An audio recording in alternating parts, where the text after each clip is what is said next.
Hello everyone, welcome to my YouTube channel chess physics. तो आज हम लोग 12th स्टैंडर्ड की जर्नी स्टार्ट कर रहे हैं।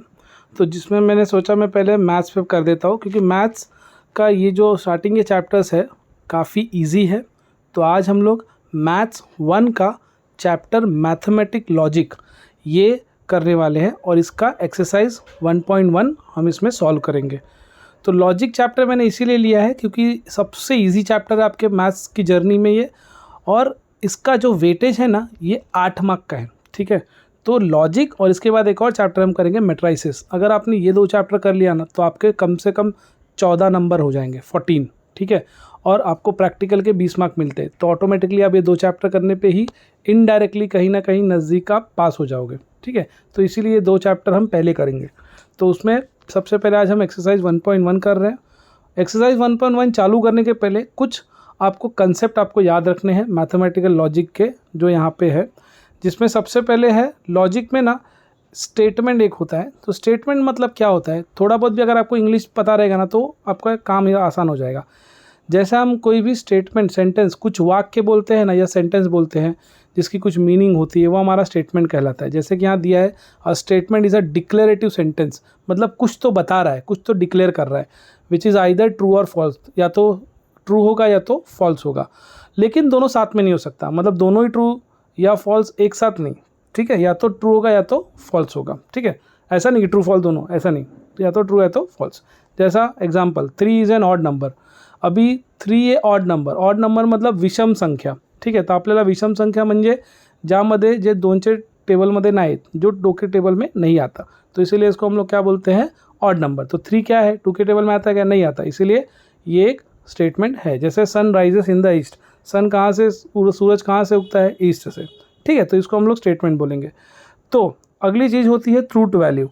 तो यही जो स्टेटमेंट आप डिक्लेयर करते हो ना, ये ट्रू और फॉल्स, तो इसको आपको किसी लेटर से दिखाना पड़ता है। तो जिस लेटर से हम दिखाते हैं उसको हम क्या बोलते हैं, या तो ट्रू बोलते हैं या तो फॉल्स बोलते हैं। तो आपका स्टेटमेंट या तो ट्रू रहेगा या तो फॉल्स, ऐसा है। तो इसलिए उसको हम लोग ट्रू और फॉल्स से दिखाते हैं, तो वही उसकी ट्रूथ वैल्यू होती है। ठीक है, उसी तरह सेंटेंस लाइक एक्सक्लेमेटरी, इंटरोगेटिव मतलब प्रश्नवाचक, या एक्सक्लेमेटरी जो ऐसे वाला आपके इंग्लिश ग्रामर में होता है ना, वो सब सेंटेंस इंपेरेटिव, ये भी क्या होते हैं, ये भी हमारे एक तरह के ट्रूथ वैल्यू हो सकते हैं। ठीक है, आगे हम जाते हैं ओपन सेंटेंस। ओपन सेंटेंस क्या होता है, ओपन सेंटेंस या sentence whose truth value vary according to some condition. ठीक है, मतलब कुछ कुछ वहाँ पे क्राइटेरिया दिया जाएगा, ग्रेटर, स्मॉलर, ऐसा, तो उसको हम लोग ओपन सेंटेंस बोलते हैं। और भी क्राइटेरिया होते हैं जो कि हम आगे देखने वाले हैं। तो अभी यहाँ पे, और हाँ ये भी याद रखो, ओपन सेंटेंस को हम कभी भी स्टेटमेंट नहीं बोलते लॉजिक में। ठीक है, लॉजिक में कभी भी हम इसको, ओपन सेंटेंस को हम स्टेटमेंट नहीं बोलते।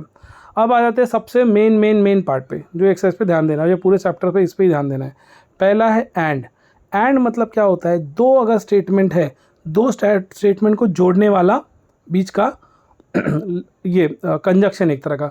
तो अगर कंजक्शन हमारा एंड है, बीच में आपको एंड दिया है, तो उसको हम क्या बोल देंगे, कंजक्शन। उसको डिनोट कैसे करते हैं, उल्टा वी का उल्टा जो सिंबल होता है ना, इसको हम लोग क्या बोलते हैं, एंड बोलते हैं। तब मान लो पी और क्यू ऐसे 2 स्टेटमेंट है। ठीक है, तो उनको कनेक्टेड कौन से वर्ड से रहेगा, ये वी वाले से। ठीक है, तो ये वी वाले को हम क्या बोलते हैं, कंजक्शन या तो एंड बोलते हैं। इसको डिनोट हम किससे करते हैं, उल्टे वी से बोलते हैं। ठीक है, तो इसको हम बोलते हैं एंड। तो एंड का ना ट्रूथ टेबल होता है, देखो जब यहाँ दिया है, तो हर ट्रूथ टेबल में आपको यही चीज़ याद रखना है।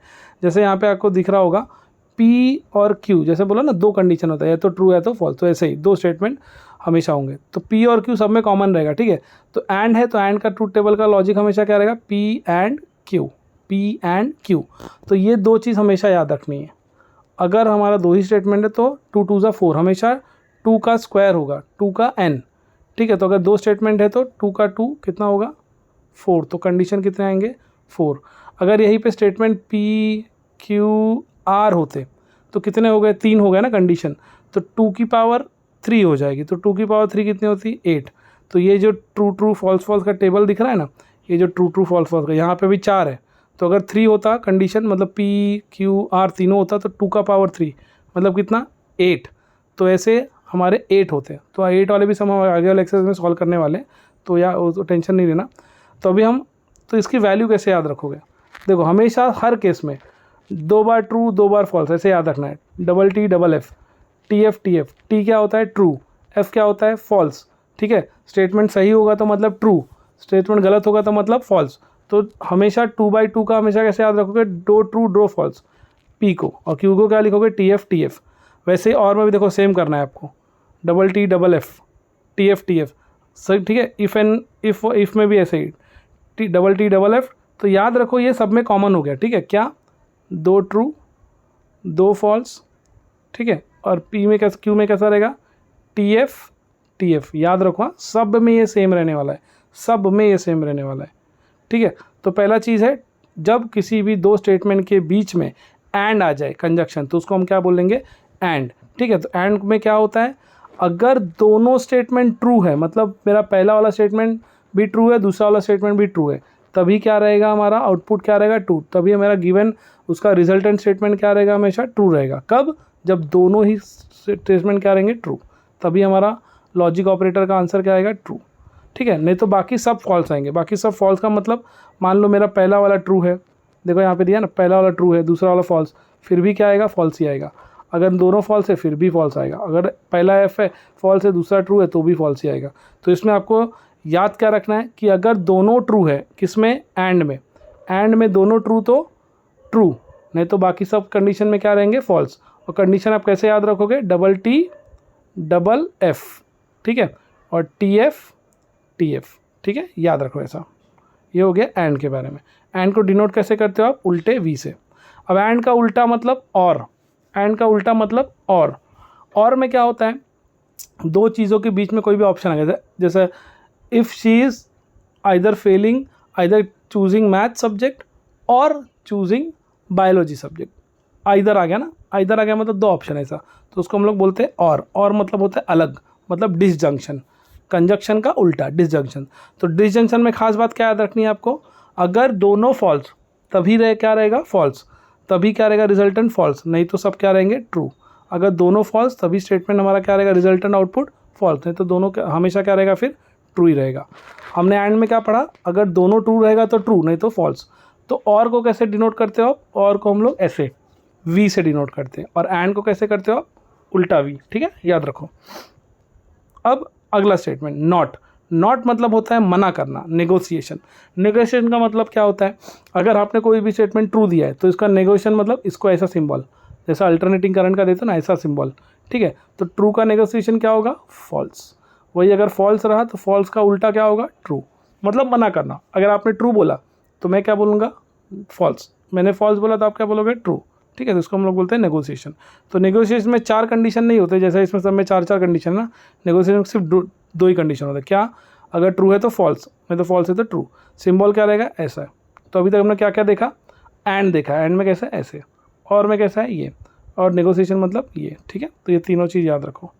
अब आ जाते हैं आगे, चलते हैं आगे। है हमारा इफ़ देन मतलब कंडीशन अप्लाई हो रहा है, अगर ये होगा तभी वो होगा, ऐसे बोलते हैं ना, अगर ये मैं पढ़ लूँगा तभी मैं पास होऊंगा। ठीक है, अगर मेरे पास एक्टिवा है तभी मैं आगे ट्रैवल करूँगा, तो ऐसे कंडीशंस। ठीक है, ऐसे कंडीशन को हम क्या बोलते हैं, इफ़ देन, मतलब इम्प्लाई कर रहे हैं हम कोई, तो उसको कंडीशनल ऑपरेटर बोलते हैं।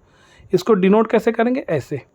ठीक है, ये एरो से, सिंगल एरो से। हाँ, तो सिंगल एरो में क्या होगा, अगर पहला स्टेटमेंट आपका ट्रू है और दूसरा फॉल्स है, तभी मेरा आउटपुट क्या रहने वाला है, फॉल्स। पहला स्टेटमेंट अगर ट्रू है, दूसरा फॉल्स है, तभी मेरा स्टेटमेंट क्या होगा, फॉल्स, नहीं तो बाकी सब कंडीशन में क्या होने वाला है, ट्रू रहने वाला है। बाकी सब कंडीशन में क्या रहने वाला है, ट्रू रहने वाला है। ठीक है, तो ये याद रखो। यहाँ पे क्या रहेगा, अगर पहला ट्रू दूसरा फॉल्स, तभी फॉल्स रहेगा ना, तो बाकी सब क्या रहेंगे, आपके ट्रू रहेंगे। ठीक है, याद रखो। अब चलते हैं हम आगे है हमारा इफ़ एंड ओनली इफ़, मतलब डबल कंडीशनल, या इसको बाई कंडीशनल भी बोलते हैं। तो जैसा इफ़ में क्या था, सिंगल एरो था, डबल में क्या होगा, बोथ साइड एरो। ठीक है, तो बोथ साइड एरो का खासियत क्या है, अगर हमारा दोनों ट्रू है, देखो दोनों ट्रू है तो भी ट्रू रहेगा, और दोनों फॉल्स है तो भी फॉल्स रहेगा, मतलब ऐसे ट्रू ट्रू फिर भी ट्रू आउटपुट। अगर मेरा दोनों फॉल्स है फिर भी मेरा आउटपुट क्या रहेगा, ट्रू। इसका मतलब अगर मेरा एक स्टेटमेंट ट्रू है दूसरा फॉल्स है, फिर भी क्या रहेगा, फॉल्स। पहला स्टेटमेंट फॉल्स है दूसरा ट्रू है, फिर भी मेरा स्टेटमेंट क्या रहेगा, फॉल्स। तो कंडीशन क्या याद रखना है आपको, अगर दोनों ट्रू है मेरा स्टेटमेंट तो मेरा आंसर भी क्या रहेगा, ट्रू। दोनों फॉल्स है मेरा, फिर भी मेरा आंसर क्या रहेगा, ट्रू। इसको हम क्या बोलते हैं, बाई कंडीशनल ऑपरेटर बोलते हैं। क्या बोलते हैं, by conditional operator. By conditional operator कैसे डिनोट करते हो आप? डबल एरो से। ठीक है, तो हमने ये 5 चीज़ पढ़ी है स्टूडेंट, याद रखो, इसी में पूरा चैप्टर कवर है। आपको ये टेबल पूरे रट के रखने हैं। टेबल रट लिया ना तो आगे वाले सारे सम आपको ईजी हो जाएंगे। ठीक है, आगे वाले सारे एक्सरसाइज के सम आपको ईजी हो जाएंगे। तो क्या क्या याद रखना है? सबसे पहले है एंड, सबसे पहले है एंड। एंड मतलब उल्टा वी। उल्टा वी में क्या होता है? जब दोनों ट्रू तभी ट्रू। ठीक है, नहीं तो बाकी सब कंडीशन क्या रहेगा? फॉल्स। फिर हमने क्या पढ़ा? और में क्या होता है? अगर दोनों फॉल्स है तभी फॉल्स, नहीं तो बाकी सब ट्रू। नॉट में क्या पढ़ा हमने? नॉट में अगर पहला ट्रू है तो दूसरा फॉल्स, अगर फॉल्स रहेगा तो ट्रू। उसके बाद क्या है? सिंगल कंडीशनल, इम्प्लीकेशन कंडीशनल वाला, मतलब पहला ट्रू दूसरा फॉल्स, तभी मेरा आंसर क्या रहेगा? फॉल्स, नहीं तो सब में क्या रहेगा? True true. उसके बाद है बाई कंडीशनल। बाई कंडीशनल में क्या? दोनों ट्रू फिर भी ट्रू, दोनों फॉल्स फिर भी ट्रू। ठीक है, नहीं तो बाकी सब क्या रहेगा? False false. तो आई होप आपको ये कंसेप्ट समझ में आ गया होगा। तो हम फटाक से अब चलते हैं इसके सम्स में। ठीक है, अब इसके हम सम्स पे चलते हैं। एक्सरसाइज पहला बहुत ही ईजी है। ठीक है, देखो यहाँ पे एक्सरसाइज फर्स्ट 1, तो हमारा जर्नी स्टार्ट हो रहा है। ये एक्सरसाइज से एक क्वेश्चन आता है 1 मार्क का, या कभी कभी 2 क्वेश्चन आ जाते हैं जो 1-1 मार्क के रहते हैं। ठीक है, तो मतलब 2 मार्क के समझ लो आ जाते हैं। बहुत ईजी है। देखो क्या दिया है यहाँ पे? State which of the following is statement justify. ठीक है, in case of statement it is truth value, मतलब अगर जो गिवन जो भी स्टेटमेंट दिया है वो स्टेटमेंट है या नहीं। तो जैसे 5 + 4 कितना होता है? 5 + 4 अगर हम सॉल्व करें तो 9 होता है ना। 5 + 4 कितना होता है? 9 होता है। लेकिन यहाँ क्या दिया है हमको? 13 दिया है। इसका मतलब 5 + 4 9 होना चाहिए, लेकिन यहाँ पे 13 दिया, मतलब स्टेटमेंट हमारा क्या है? चीज़ तो स्टेटमेंट है, लेकिन स्टेटमेंट कैसा है? इसकी स्टेटमेंट कैसा है? गलत है ना, ये फॉल्स है ना, क्योंकि 5 + 4 क्या होता है? 9। तो इसलिए हम क्या लिखेंगे? ये चीज़ स्टेटमेंट है हमारा। ठीक है, तो स्टेटमेंट इन क्या है? उसकी वैल्यू क्या है? फॉल्स। ट्रुथ वैल्यू क्या रहेगी इसकी? फॉल्स, क्योंकि जो स्टेटमेंट दिया है वो क्या है? गलत है। ठीक है, आगे अगर आप अगला देखोगे तो अगले में क्या दिया है? x - 3 इक्वल्स टू क्या दिया है? 14। x - 3 14 दिया है, मतलब x का वैल्यू कितना हो जाएगा? 17 हो जाएगा ना। x का वैल्यू क्या हो गया? 17। मतलब ये क्या है? एक फिक्स वैल्यू है ना। तो फिक्स वैल्यू को हम क्या बोलते हैं? कभी भी स्टेटमेंट नहीं बोलते। फिक्स वैल्यू को हम क्या बोलते हैं? कभी स्टेटमेंट नहीं बोलते। इसको हम लोग क्या बोलते हैं? ओपन सेंटेंस है। क्या बोलते हैं इसको हम? Open sentence. जो भी कंसेप्ट मैं आपको बताया था कि स्टेटमेंट क्या, जो ओपन सेंटेंस होता है वो कभी भी स्टेटमेंट नहीं होता, याद रखो। ठीक है, ओपन स्टेटमेंट कभी भी क्या होता है? सेंटेंस क्या होता? स्टेटमेंट नहीं होता। उसके बाद अगला क्वेश्चन क्या दिया है? Close the door. Close the door मतलब क्या? दरवाज़ा बंद करो। मतलब एक तरह का मैंने क्या दिया? एक तरह के मैंने आदेश दिया ना मैंने, तो एक तरह डिमांड ऐसा बोल सकते हो मैं। तो उसका ऐसे सेंटेंस को हम ग्रामर में क्या बोलते हैं? इम्पेरेटिव बोलते हैं ना। तो इम्पेरेटिव बोलते हैं। तो क्लोज द डोर क्या होगा? एक तरह का सेंटेंस होता है। तो सेंटेंस कभी भी स्टेटमेंट नहीं होता, याद रखो। अगला क्या है? 0 इज़ अ कॉम्प्लेक्स नंबर। तो 0 जो क्या है? Is a complex number. इसका मतलब क्या? Which is true. इसका वैल्यू 0 का क्या होता है? कॉम्प्लेक्स नंबर हो सकता है, तो इसलिए हम लोग क्या बोलेंगे? ट्रू। ठीक है, प्लीज़ गेट मी ब्रेकफास्ट, ये भी एक तरह का इम्पेरेटिव सेंटेंस ही हुआ ना, रिक्वेस्ट है ना। तो रिक्वेस्ट मतलब क्या? रिक्वेस्ट को हम सेंटेंस बोलेंगे ग्रामर वाले। तो ग्रामर वाले जो सेंटेंस होते हैं उसको हम क्या बोलते हैं? स्टेटमेंट नहीं बोल सकते। ठीक है, तो आई होप आपको ये क्लियर है। ओपन सेंटेंस कभी भी हमारा क्या होता है? स्टेटमेंट नहीं होता। ठीक है, बाकी जो स्टेटमेंट आएगा वो हमारा ट्रू और फॉल्स ऐसा होगा। तो ये वाले जो क्वेश्चन है ना, वो 1 से लेकर 2 मार्क के लिए आपको आ सकते हैं। ठीक है, अगला चीज़ क्या दिया है? Congruent triangles are similar. मतलब जो ट्राइंगल होते हैं, कॉन्ग्रुएंट मतलब जिनके सारे साइड और सारे एंगल इक्वल, ऐसे ट्राइंगल क्या होता है? हमेशा सिमिलर ही होते हैं ना। तो इसलिए स्टेटमेंट हमारा क्या है? सही है ना। तो इसको क्या बोलेंगे हम लोग? ट्रू बोलेंगे। ठीक है, तो आई होप आपको ये सब समझ में आ गया होगा। बाकी सब ऐसे ही है। जैसे एक और हम लोग देख लेते हैं, sun sets in the west. सूरज हमेशा कहाँ ढलता है? वेस्ट में ढलता है ना। सही चीज़ है ना, क्योंकि सूरज उगता कहाँ से? ईस्ट में, और ढलता कहाँ पे? वेस्ट में। मतलब दिया हुआ स्टेटमेंट क्या है हमारा? स्टेटमेंट भी, और इसकी ट्रूथ वैल्यू क्या है? ट्रू है। मतलब इस गिवन स्टेटमेंट एक स्टेटमेंट भी है जो बोला गया है, और ये सत्य बोला गया है, मतलब सही बोला गया है, इसलिए इसकी वैल्यू क्या होगी? ट्रू। तो आई होप ये क्वेश्चन आपको समझ में आ गए होंगे क्वेश्चन 1 के एक्सरसाइज में। तो ऐसे ही कुछ है सब बाकी के से, तो 1 या 2 मार्क के लिए आपको ये आएगा। तो प्लीज़ आप ये कर लेना। आई होप इतना समझ में आ गया होगा। अब जैसे एक और दिया, इट रेन्स हैविली, मतलब बारिश। तो ये भी एक तरह क्या हो गया? ओपन सेंटेंस हो गया ना। स्टेटमेंट तो है नहीं है। स्टेटमेंट कब होगा? जब आपकी ट्रूथ वैल्यू डिटरमाइन हो, या तो सही या तो गलत। यहाँ पे सही गलत थोड़ी ना, तो इसलिए इसको भी क्या बोलेंगे हम? स्टेटमेंट नहीं है, ओपन सेंटेंस स्टेटमेंट नहीं है। तो अब हम चलते हैं दूसरे क्वेश्चन पे। याद रखो पहला क्वेश्चन जो किया ना उसे 1 मार्क के लिए आता है। Right the following compound statement symbolically. Compound statement का मतलब क्या होता है? 2 स्टेटमेंट जुड़े हुए आपस में किसी भी तरीके से एंड और नाइदर नॉर आइदर और नॉट ओनली बट एल्सो, ऐसे सब चीज़ों को हम क्या बोलते हैं, कंपाउंड स्टेटमेंट बोलते हैं। मतलब दो स्टेटमेंट जुड़े हुए होंगे तो क्या बनता है, कंपाउंड स्टेटमेंट बनता है। ठीक है, दो स्टेटमेंट अगर जुड़े हुए होंगे तो क्या बनता है, कंपाउंड स्टेटमेंट बनता है। पहला उसमें क्या दिया है कि Nagpur is in Maharashtra and Chennai is in Tamil Nadu. Nagpur is in Maharashtra, तो सही बात है ना, नागपुर महाराष्ट्र में ही है ना, और चेन्नई, चेन्नई भी कहाँ पे है, तमिलनाडु पे है। तो इसका मतलब दोनों चीज़ तो हमारे पहली बात तो सही है। तो नागपुर इज़ इन महाराष्ट्र को मैं क्या दे सकता हूँ, ये एक स्टेटमेंट है, इसको मैंने दे दिया पी। ठीक है, बीच में क्या लगा है, देखो एंड लगा है ना, एंड को हम लोग क्या बोलते हैं, उल्टा वी बोलते हैं ना, तो एंड हो गया। अब चेन्नई इज़ इन तमिलनाडु, ये भी चीज़ सही है, तो इसको हम लोगों ने क्या बोल दिया, पी एंड क्यू। तो इसको मैं ऐसे डिनोट करेंगे, पी एंड क्यू। मैंने बोला ना उल्टा वी मतलब क्या होता है हमारा एंड। तो Nagpur is in Maharashtra P, Chennai is in Tamil Nadu Q, and है बीच में इसलिए एंड का सिंबल, तो हमारा ट्रूथ वैल्यू भी रहेगा। तो ऐसे स्टेटमेंट आपको 2 मार्क के लिए आएंगे। क्या आएगा कि जो भी कंपाउंड स्टेटमेंट है उसको सिंबल में लिखो। तो कैसे लिखोगे आप, अगर नागपुर इज़ इन महाराष्ट्र तो उसको क्या बोलोगे, लेट पी क्या हो जाएगा, Nagpur is in Maharashtra. Let Q क्या हो जाएगा, चेन्नई इज़ इन तमिलनाडु, ये क्या हो जाएगा आपका क्यू। और दोनों के बीच में क्या दिया है, एंड। एंड का मतलब होता है आपका पी एंड क्यू। ठीक है, कंजंक्शन, क्या होता है, कंजंक्शन। अगला क्वेश्चन क्या दिया है, ट्राइंगल इज इक्विलैटरल और आइसोसेलेस। ट्राइंगल इज इक्विलैटरल और आइसोसेलेस, मतलब जो ट्राइंगल है या तो वो इक्विलैटरल है, इक्विलैटरल का मतलब क्या होता है, तीनों साइड इक्वल, और या तो आइसोसेलेस है। आइसोसेलेस का मतलब क्या होता है कि उसके कम से कम 2 साइड क्या हो या 2 एंगल क्या हो, इक्वल हो। तो हम क्या बोलेंगे, ट्राइंगल इज इक्विलैटरल एक स्टेटमेंट हो गया, मतलब उसको हमने पी मान लिया। अगर आइसोसेलेस है तो उसको हमने क्या मान लिया, क्यू मान लिया। तो सिम्बॉलिकली कैसे लिखेंगे हम लोग, पी और बीच में क्या था यहाँ पे और ना, तो और को हम लोग कैसे देते हैं, वी। ठीक है, तो पी और क्यू। आई होप आपको समझ में आया होगा। अगला चीज़ क्या दिया है, Hima Das wins gold medal if and only if she runs fast. Hima Das तो आपको पता ही होगी, ठीक है, रनर है इंडिया की। तो हिमा दास अगर गोल्ड मेडल लेगी तो कब ले सकती है, जब वो तेज़ भागेगी, तभी वो गोल्ड मेडल क्या कर सकती है, जीत सकती है। मतलब यहाँ पे इफ़ आ गया ना, इफ़ एंड ओनली इफ़, अगर है तभी ऐसा, तो उसको हम लोग क्या बोलेंगे, बाय कंडीशन ना, 2 कंडीशन हो गया। मतलब हिमा दास, पहला कंडीशन क्या है, हिमा दास गोल्ड मेडल जीत रही है। दूसरा कंडीशन क्या है, कब जीत रही है, जब वो भागेगी तेज। तो यहाँ पे 2 कंडीशन और 2 स्टेटमेंट हो गए ना, तो इसलिए इसको हम लोग क्या बोलते हैं, बाई कंडीशनल। तो बाई कंडीशनल को आप कैसे डिनोट करते हो, पी डबल इम्प्लाइज। क्या, डबल इम्प्लाइज, इसको बोलते हैं हम लोग इम्प्लाइज, याद रखो, इसको हम लोग बोलते हैं इम्प्लाइज। तो कितना है, 2 है ना, 2 इम्प्लाइज का मतलब डबल इम्प्लाइज। ठीक है, याद रखो। अगला चीज़ क्या है, नेक्स्ट क्वेश्चन, तो याद रखो सेकंड क्वेश्चन भी आपको 1 से 2 मार्क के लिए आ सकता है। Find the truth value of the following. Truth value of the following 2 mark के लिए आता है। ठीक है, कोई भी एक क्वेश्चन आया तो 2 मार्क के लिए। अभी तक जो पहले 2 क्वेश्चन देखे हर एक मार्क के लिए आता है, लेकिन ट्रूथ वैल्यू कैसे आता है, 2 मार्क के लिए आता है। क्या दिया है, 4 इज ऑड और 1 इज प्राइम। 4 जो है ऑड नंबर है, तो गलत है ना। 4 तो क्या है, इवन नंबर है ना, 2 4 6 8 ऐसे इवन नंबर होते हैं ना, लेकिन यहाँ क्या दिया, ऑड। इसका मतलब ये चीज़ क्या है, हमारा गलत है। अगला क्या है, 1 इज प्राइम। 1 इज प्राइम मतलब वो भी क्या है, गलत ही है ना। ठीक है, कैसा बोलते हैं उसको हम लोग, नाइदर प्राइम और नॉर कंपोजिट, ऐसा बोलते हैं ना, तो वो भी गलत है। तो ट्रूथ वैल्यू क्या होगा, पी और क्यू का दोनों ही क्या होंगे, हमारे स्टेटमेंट गलत होंगे ना।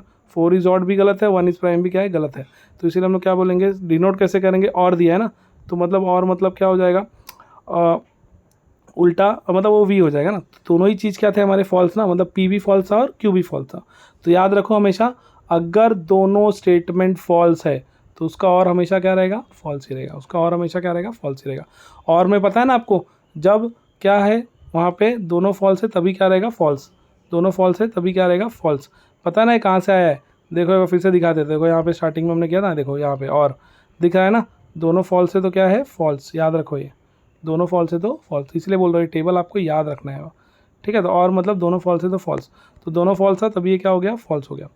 ऐसे ही अगला स्टेटमेंट देखो यहाँ पे, थर्ड वाला क्या दिया है, 64 इज़ अ परफेक्ट स्क्वायर, है ना, क्योंकि ये 64 किसका परफेक्ट स्क्वायर, 8 का ना, तो 8 स्क्वायर 64, सही बात है।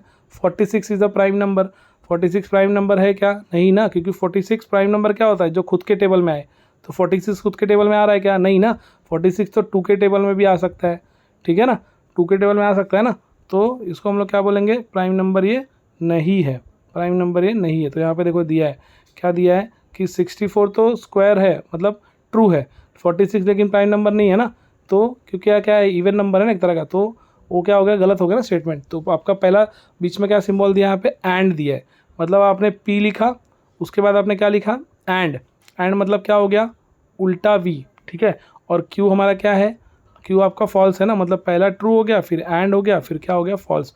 तो एंड में हमने क्या पढ़ा था, अगर दोनों ट्रू रहेंगे तभी क्या होगा, ट्रू। एंड में क्या पढ़ा था, दोनों ट्रू हो गए तभी ट्रू होगा, नहीं तो बाकी सब क्या हो गए, फॉल्स हो गए ना। तो यहाँ पे पहला ट्रू है, दूसरा फॉल्स है, इसका मतलब हमेशा ये सब क्या रहेगा, फॉल्स ही रहेगा। याद रखो, एंड में हमने क्या पढ़ा था, जब दोनों ट्रू रहेंगे तभी ट्रू, नहीं तो बाकी सब फॉल्स। तो यहाँ पे हमारा पहला ट्रू है, दूसरा फॉल्स है, पहला ट्रू है, दूसरा फॉल्स है, तो इसलिए गलत, ठीक है, याद रखो। तो इसका हमेशा क्या आएगा, गलत। अब ऐसे ही अगला देख लो, मिल्क इज़ वाइट, ठीक है, डायरेक्ट मैं एक स्टेप आगे जा रहा हूँ क्योंकि ये आप कर ही सकते हो अब सेम ऐसे ही। Milk is white if and only if sky is blue, मतलब दूध सफ़ेद होगा तभी होगा जब आसमान क्या होगा, नीला होगा। तो मिल्क तो हमारा दूध क्या है, सफ़ेद ही होता है ना, तो मतलब पी वाला तो क्या है, ट्रू ही है। इफ़ एंड ओनली इफ़ मतलब क्या होता है, डबल इम्प्लीकेशन जो बताया ना, दो कंडीशन। तो अगला कंडीशन क्या है, आसमान नीला मतलब स्काई इज़ ब्लू, तो वो भी तो सही है ना। तो इसका मतलब दोनों क्या हो गया, डबल इम्प्लाइज में दोनों ट्रू। तो पता है ना क्या होता है डबल इम्प्लाई का मतलब, दोनों ट्रू रहेगा तो ट्रू, किसमें, डबल इम्प्लाइज में, और दोनों फॉल्स रहा फिर भी क्या होगा, ट्रू। तो मतलब हमारा आंसर क्या आएगा इसका, ट्रू ट्रू का ट्रू ही आएगा। देखो ट्रू ट्रू का क्या आएगा, ट्रू ही आएगा, ठीक है, याद रखो। तो अब हम लोग चलते हैं आगे।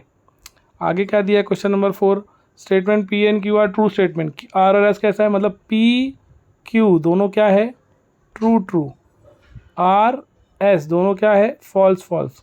कहाँ दिया है, क्वेश्चन में ही दिया है। तो बाकी के इसको हल करना है। तो पहला क्या दिया है, पी और, ठीक है, पी हमारा क्या दिया है, और क्यू एंड आर दिया है ना। तो पी कैसा है हमारा, ट्रू है ना, पी क्या है, ट्रू है, तो हमने यहाँ पे ट्रू लिखा, किसकी जगह पे, पी के।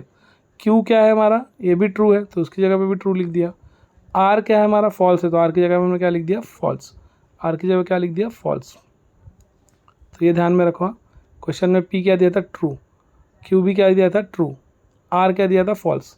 तो अब इसमें करना क्या है, टी और एंड ऐसे ही रखो, सबसे पहले इसको हल करो, किसको, टी एंड एफ को, टी एंड एफ को।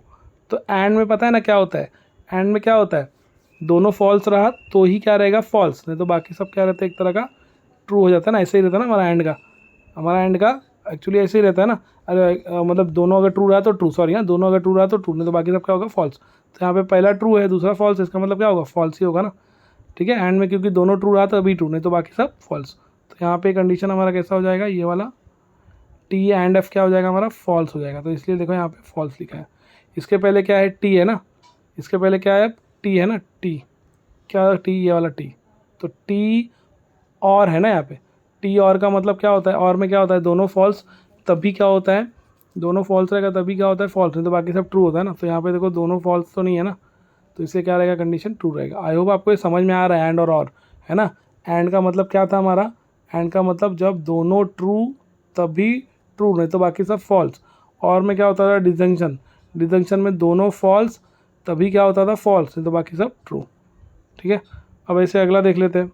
अगले में क्या दिया है यहाँ पे, क्यू एंड आर, और बीच में और दे दिया negotiation of P and R. Negotiation मतलब पता है ना, ट्रू का फॉल्स होता है, फॉल्स का ट्रू होता है। तो यहाँ पे पहला क्या है हमारा, क्वेश्चन में ही दिया है ना, क्वेश्चन में क्या दिया, पी और क्यू ट्रू है, तो पी को ट्रू लिखा, आर हमारा फॉल्स रहता है, उसको फॉल्स लिखा।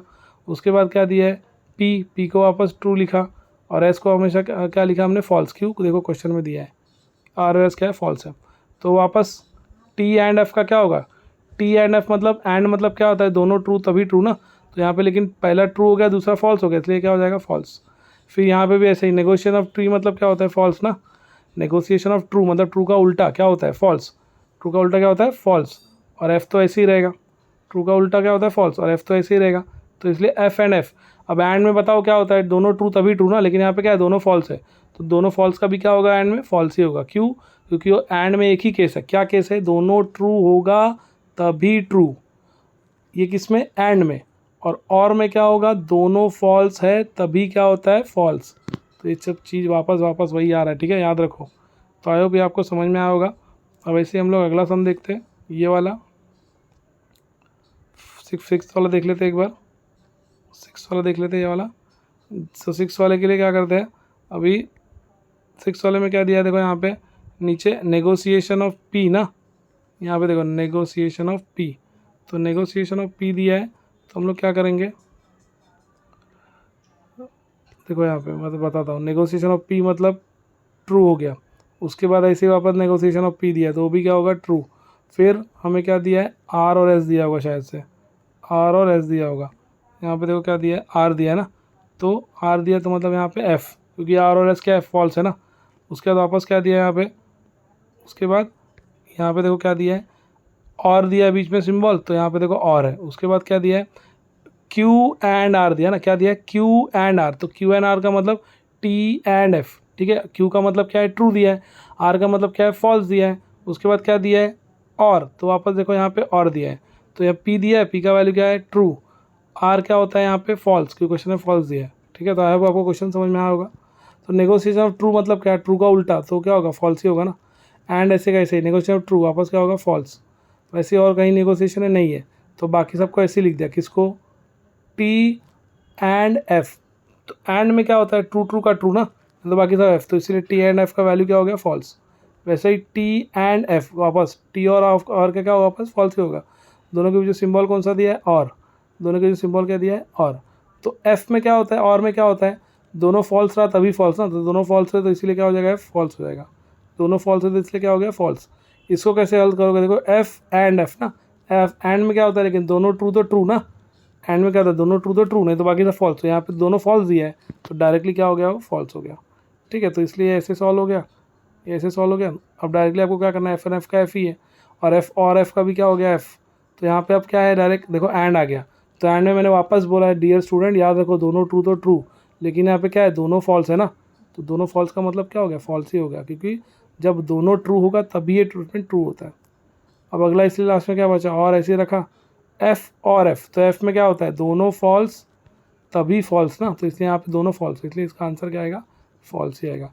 तो हमारा आंसर आ गया फॉल्स। आई होप आपको ये समझा होगा स्टूडेंट। याद रखो ये 2 मार्क के लिए आने वाला है, तो पहला दूसरा क्वेश्चन क्या था, 1-1 मार्क के लिए, बाद में जब दोनों क्वेश्चन आ रहे हैं सब 2-2 मार्क के लिए। नेगोशिएशन सबसे ईजी, नेगोशिएशन जैसे मैंने बताया ना आपको, उल्टा ना, तिरुपति इज इन आंध्र प्रदेश, तो तिरुपति आंध्र प्रदेश में है, सही बात है, लेकिन उसको नेगोशिएशन करना है ना, मतलब हम लोग क्या लिखेंगे, Tirupati is not in Andhra Pradesh, Tirupati is not in Andhra Pradesh, समझ में आया। तिरुपति इज आंध्र प्रदेश, उसका नेगोशिएशन क्या होगा, तिरुपति इज नॉट, मतलब हमेशा नॉट ही लगाना है। जैसा √2 इज़ अ रैशनल नंबर, तो हम क्या लिखेंगे, √2 is not a rational number, not मतलब क्या, नेगेशन मतलब गलत, मतलब ना।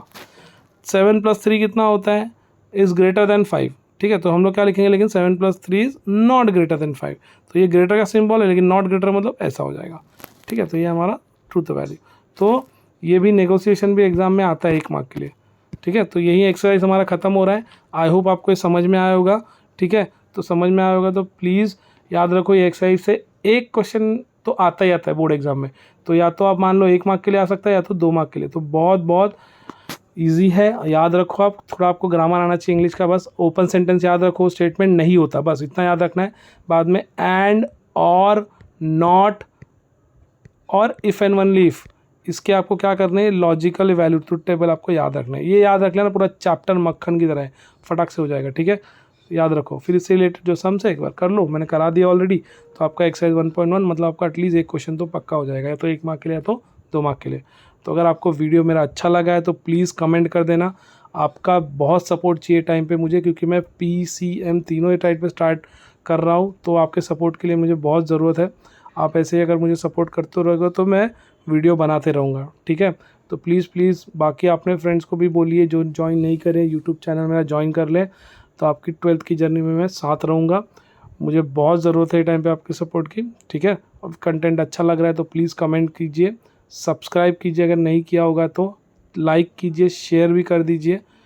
Thank you, all the best. Please start your 12th standard, please आपला 12th स्टँडर्ड स्टार्ट करो। सगळ्यांनी आपला 12वी चालू करा आता, थोडं थोडं करणार तर पुढे जाऊन तुम्हाला त्रास नहीं होना। अभी से थोड़ा थोड़ा करोगे तो आगे जाके आपको उतना टेंशन नहीं होगा, ठीक है। तो you will be able to get good marks, ठीक है। चलो बाय एवरीवन, टेक केयर।